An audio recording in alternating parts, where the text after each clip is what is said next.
Hello and welcome to ILTV's Elections Arena. I'm Aaron Porras, and today in the ring, Likud leadership primaries are delayed ahead of the deadline to form a coalition Wednesday at midnight. And meanwhile, the High Court is pressuring Attorney General Mandelblit to rule on whether Prime Minister Netanyahu can run at all should third elections be called. Joining us to discuss is Colonel in the Reserves and former Knesset candidate for Israel Beitenu, Olivier Rafovitz, and international Likud spokesperson and former Likud Knesset member, Mai Golan. Thank you both so much for being with us today, this week on the Elections Arena. Now, to begin, Israeli politicians have less than 36 hours now to name a prime minister-elect with at least 61 supporting votes. And in efforts to shift focus back towards negotiations, the Likud has announced that it will be canceling its leadership primaries until after third elections are officially called. אז זה ברור לצערי שהם לא רוצים להקים ממשלת אחדות לאומית רחבה, ממשלה שיש לה הזדמנות היסטורית להשיג הסכם הגנה עם ארצות הברית ולהכיל את הריבונות הישראלית על חלקים נרחבים מיהודה ושומרון. זה מה שהם מסרבים לו וזה מה שהם מנסים להסתיר מעיני הציבור. אני קורא להם להתעשת. אפשר לעשות מאמץ אחרון, ואני חושב שגם אביגדור ליברמן צריך לעשות מאמץ אחרון. צריך למנוע את הבחירות המיותרות האלה ולהקים ממשלה לאומית חזקה למדינת ישראל. All right, but aside from the strong rhetoric calling for compromise, none of the leading party chiefs seem willing to actually sit down and negotiate, and that brings us to today. So, Mai, let's start with you. Do you see something actually coming together in the next 36 hours? Look, I'm going to be very honest about it. I don't see Benny Gantz or the person who actually, tell what Benny Gantz to do, Yair Lapid, sitting down with Benjamin Netanyahu, the prime minister for the last decade, and wanting to form a government because they don't want to. They want him out. They want to rule out the more than 2.5 million people who actually voted for the prime minister, Benjamin Netanyahu, to be the prime minister.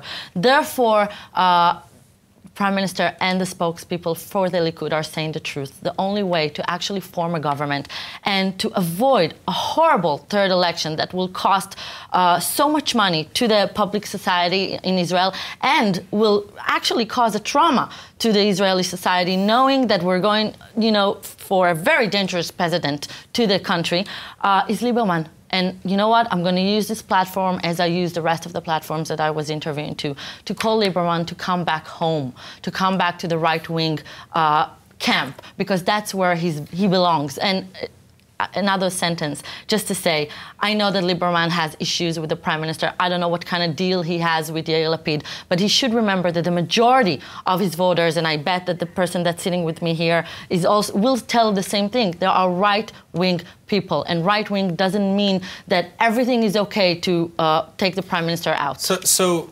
Olivier, how do you respond to that? How do you think that Lieberman, coming from the Israel Beitenu party, should be responding to this crisis?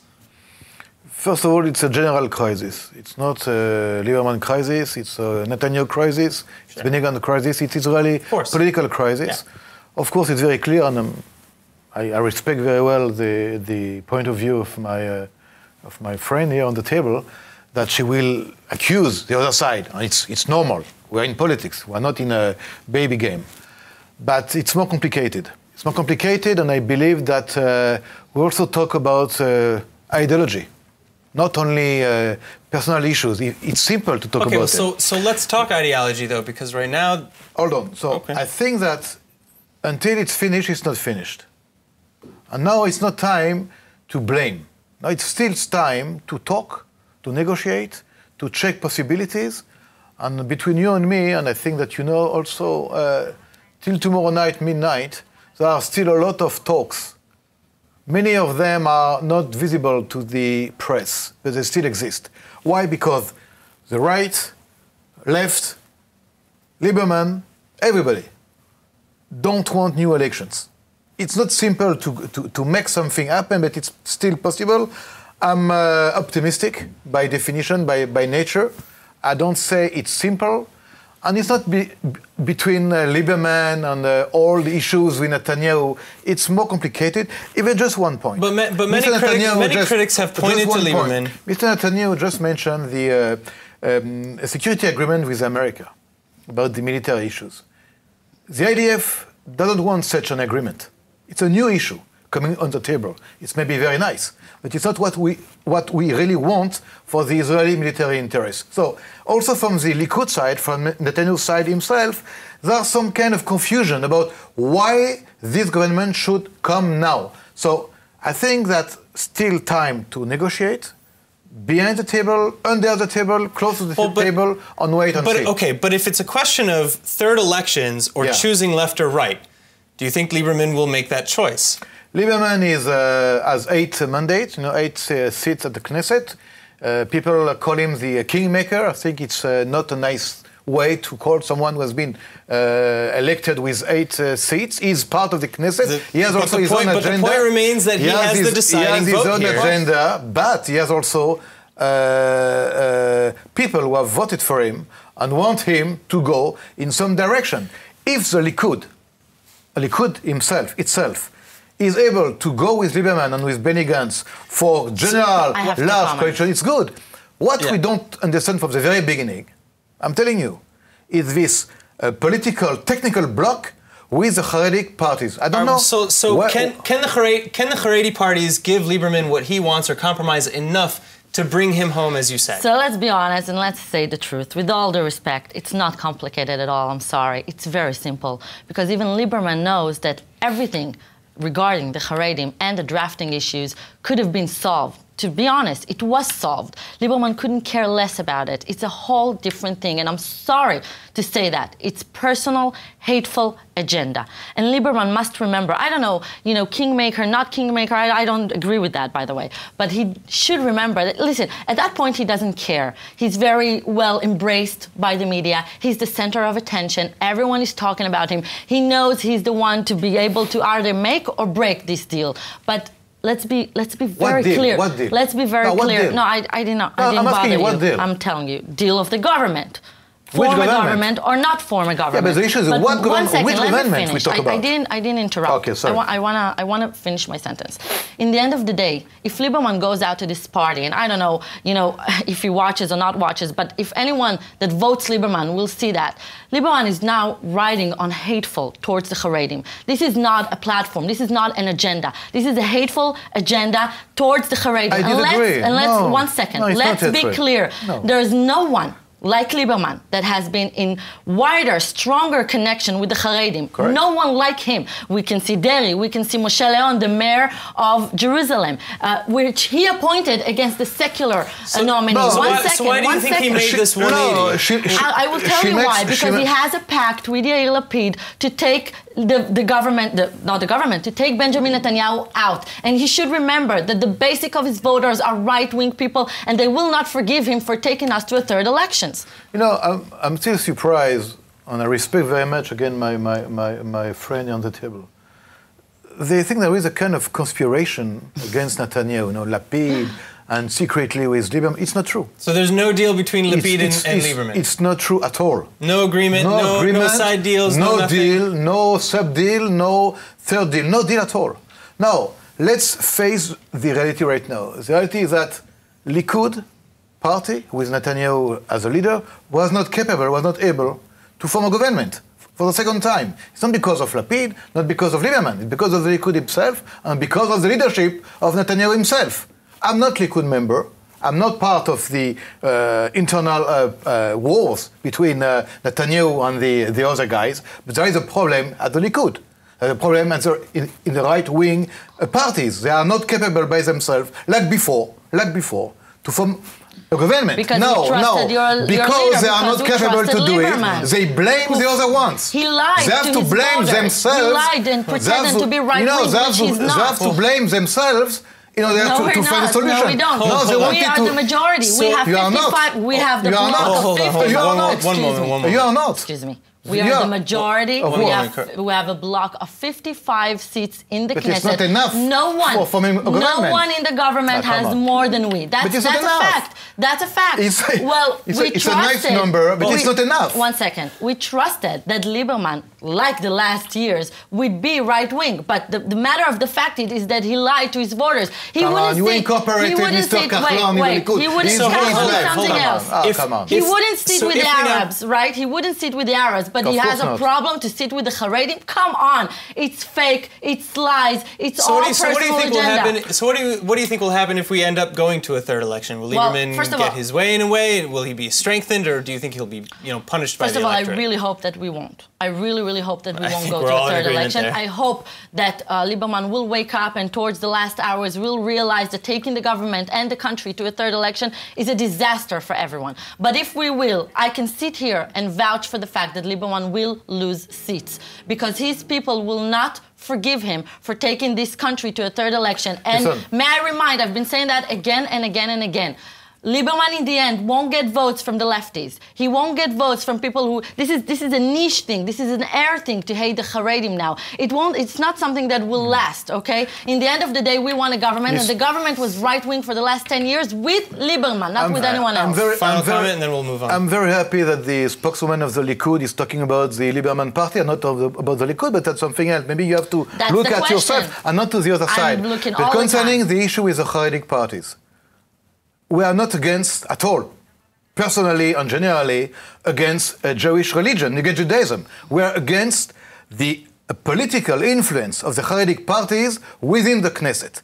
They want to impose. All of a sudden. Hold on. They want to impose their own agenda, where we want them to be out politics for the time being, not out the society of Israel, not outside. So you're ruling out a sector of this country. We are ruling out. This is racism. We are ruling. You're ruling out religious people. Listen, you want us to be in the You're ruling out the Zionist people. You're ruling out people. You are using terrible words, and you want us to be in the government. This is what not the Tzionut Dati. Be careful. Well, unfortunately, this is what he does. Unfortunately, we're going to have to move on. We're going to have to move on.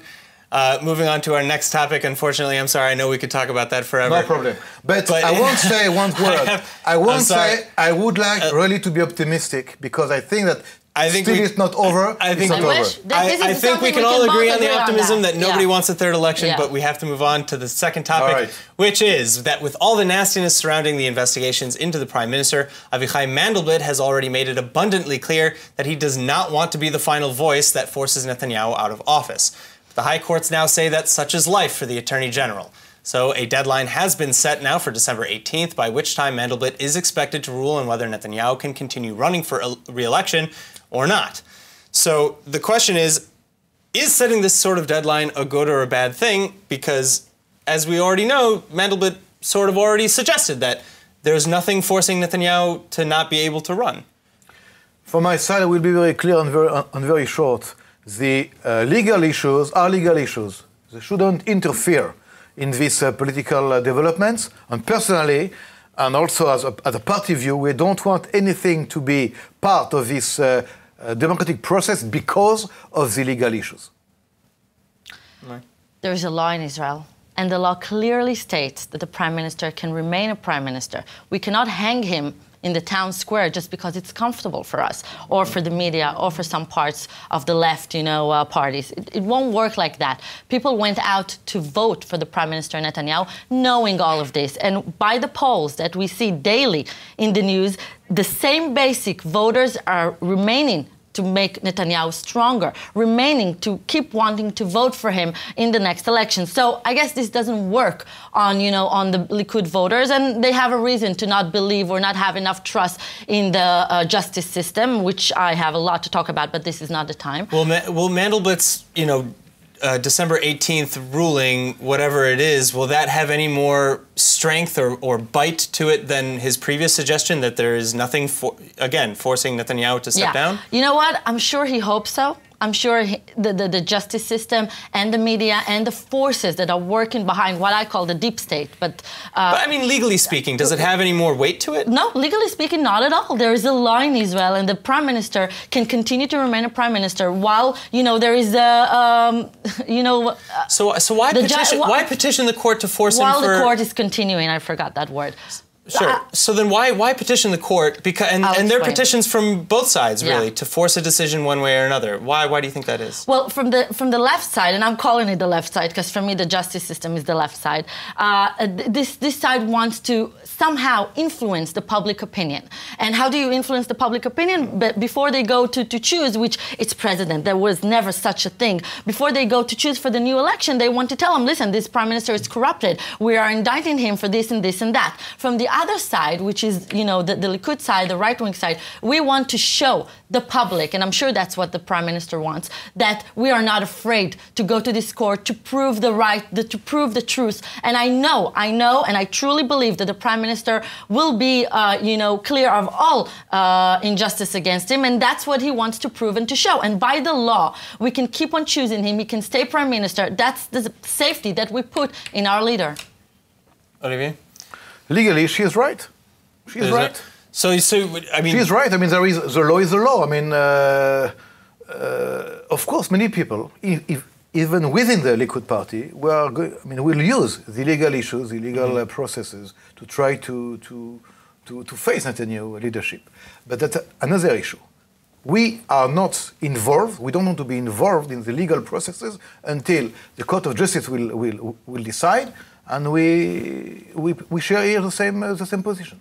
All right, well, so there are critics, and again, I'm taking the total opposite end here. There are critics who say that even if Netanyahu is completely innocent of all charges, he should take the time to fully address these allegations and step down from government. Yes, of course they'll want that, but that's not what the people who vote for Netanyahu want. They will want that because they want him out of government. They want to take the prime minister and the ruling of the Likud party down, and they want to do it in an undemocratic way. People went to choose, even the people that went to choose for the Jewish party, and for even some that went to choose for the Lieberman party, the ones who went to choose for the Haredim party, they knew they were voting for the prime minister, Benjamin Netanyahu, to continue to be prime minister while knowing all of this. So the people who want him out while it happens can want it all along, but that's not the law. And if the public keep accepting him the way that he is and wants him to keep lead our country,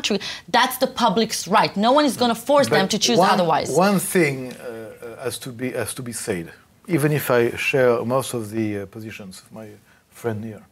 We have to be very careful not to go to violence in the streets because of that. And we have to be very careful on the leaders, people involved, even if there are a lot of emotions in these processes, have to be very, very careful not to go to incitement because people are very, I would say, excited. And the role of the political leadership, right, center, but everywhere, is to try to calm down, to talk calmly, because it's very, very important. How do you think this whole situation is going to affect the vote, should there be one in March? Right now, according to the surveys, I mean, there will no real... Seems like there's almost no difference, really. No real influence on it. But it's still very soon, it's too soon. And again, I repeat nicely, let's wait until tomorrow night, midnight, because many things can still happen. I can only support that and pray, that we won't go to a third elections. I think that something like that never happened in the history of Israel, could be very dangerous to the basic trust that the people of Israel has in their leaders. So, and I'm really hoping it won't happen. So something else I actually want to touch on then in the last few minutes of the program is there's been a lot of talk about having a direct election for the prime ministership between Netanyahu and Gantz. How do you feel about that? We agree in principle, but not now. We don't. Why not now? I will tell you, we don't want to change the rules of the game during the game. Oh, I mean, to be fair, this game has never been played like this. The game is still played. And there is now an issue about it. So let's now change the rules of the game. But with no expected change. But the issue, I would like to ask my friend here. She's a young and bright new leader of the Likud. Thank you. If it was not Netanyahu, but someone else, would you accept also this? Absolutely. Okay. Absolutely. I think that in order to prevent the fourth and the fifth and the sixth elections, because they're not There's my nothing friend really here, preventing but that. but a lot of people here say that we might reach the same point that we are here now, the horrible point that we are here now. Why not choosing the prime minister? Why not a direct, choosing of who do you believe in? I don't understand why Gantz and Lapid are so scared of it. Why was that system gotten rid of in the first place then? Because most people say that it was a failed system. Yeah, well, that's a good question. And I guess that people wanted to see, and that's my personal opinion. I'm not speaking informal of anyone. But I think people wanted to prove that the people in the list has also an impact, and we wanted to choose together. But I think it's wrong, and I think we reached a point, and I really don't think this is the middle of the game. I think this is right before the next game is starting, and in order to prevent the forward and the forward game, this is the time to do it. This will answer all of the questions. This will stop all of the arguments between everyone. The country will actually decide who they want the prime minister to be. What's the problem about it? This is not a dictatorship. But we have also to decide in what kind of state legally we want to live. Because right now it is a parliamentary system. So the Knesset, the parliament, is actually ruling the country and deciding who will be prime minister, like in UK. But if we go to prime minister like a president, like in France, it's another system. It's a presidential system. So we have to choose. Maybe it's a big choose concerning the way how to rule this country. Do we go to still, or we stay in a parliamentary system, or do we go to another system, like in the USA or in France? But for that, I think we need time, we need to discuss, and we need to decide. Now it's too soon. It's like going to some emergency routes. It's a huge mistake. And a huge mistake for the country. And I think this is a crucial time to do that. We have been there before, by the way. We have been there before once. It was not successful. It's the only answer. It's the only answer to such, crazy situation we got ourselves in. It's not too soon. It will bring an answer. They're saying it because they will know that the prime minister will be Benjamin Netanyahu. That's all. Even if it's nice, it's too bad. It won't be accepted by the Knesset right now. Well, we shall see. That's unfortunately a whole different question. And yes, we'll see if it even ever makes it to the Knesset. At any rate, that's all the time that we have in the elections arena today. I'd like to thank our guests, Mai Golan and Olivier Rafovitz, for joining us. And thanks to all of you at home for tuning in. Also, remember that for more news from ILTV, please follow us on Facebook, like us on Instagram, and subscribe to our YouTube. I'm Aaron Porras. See you next time.